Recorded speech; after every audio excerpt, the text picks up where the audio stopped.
itu saya usul agar pasal 6 Undang-Undang Dasar sementara, pasal 6 Undang-Undang Dasar 1945 dihapus kata aslinya. Saya usul kata asli itu dihapus. Saya tidak tahu kemudian dokumennya itu bagaimana, tapi sebetulnya tidak ada satu orang kecuali saya yang usul kata asli dicabut. Kalau Anda mau tahu, saya bisa katakan orang itu namanya Patria Halis Akbar, hakim Mahkamah Konstitusi.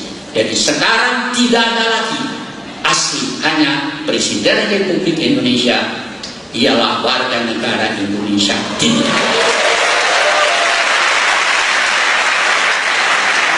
Karena itu banyak orang peranakan, dan saya maksud orang peranakan kok orang keturunan Tionghoa yang menanya, percuma Pak, kapan kita bisa dapat kedudukan?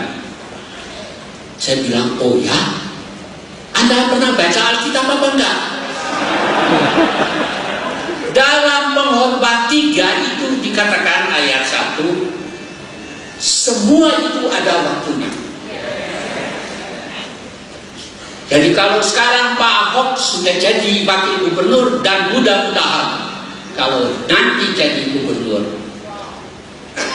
maka firman Tuhan itu telah digenapi.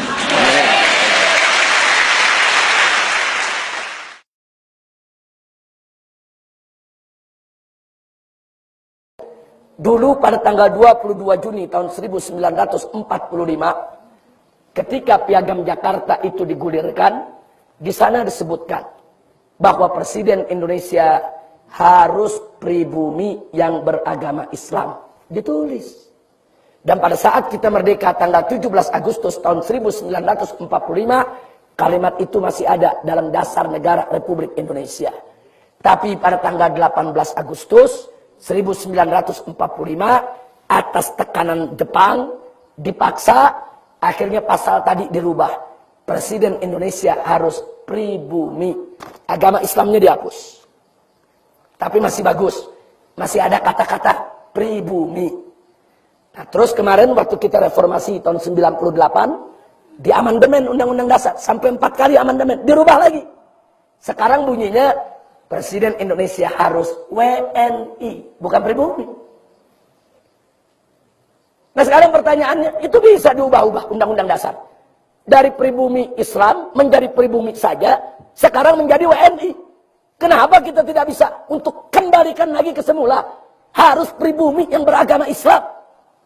Ini harus diperjuangkan oleh orang-orang Islam yang ada di DPR MPR. Nggak boleh dibiarkan. Ini ditulis WNI berbahaya. Kenapa berbahayanya?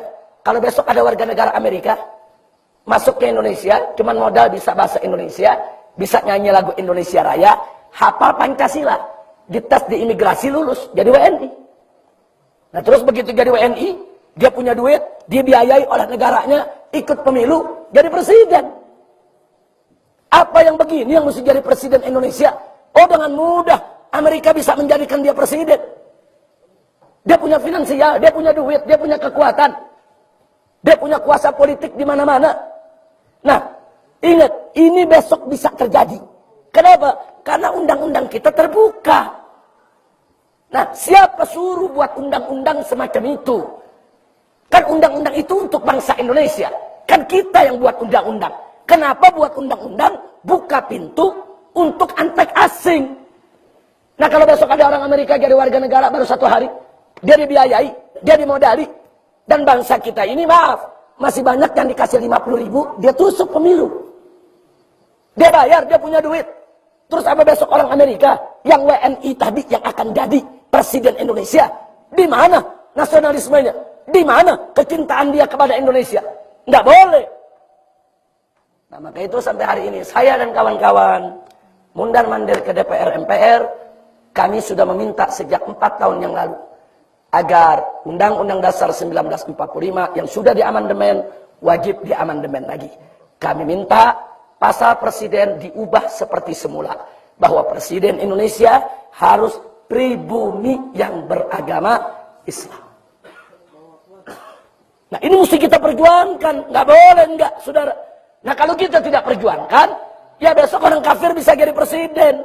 Makanya jangan kaget kalau sekarang ada orang kafir yang non pribumi, bikin partai, punya banyak televisi, setiap hari dia kampanye.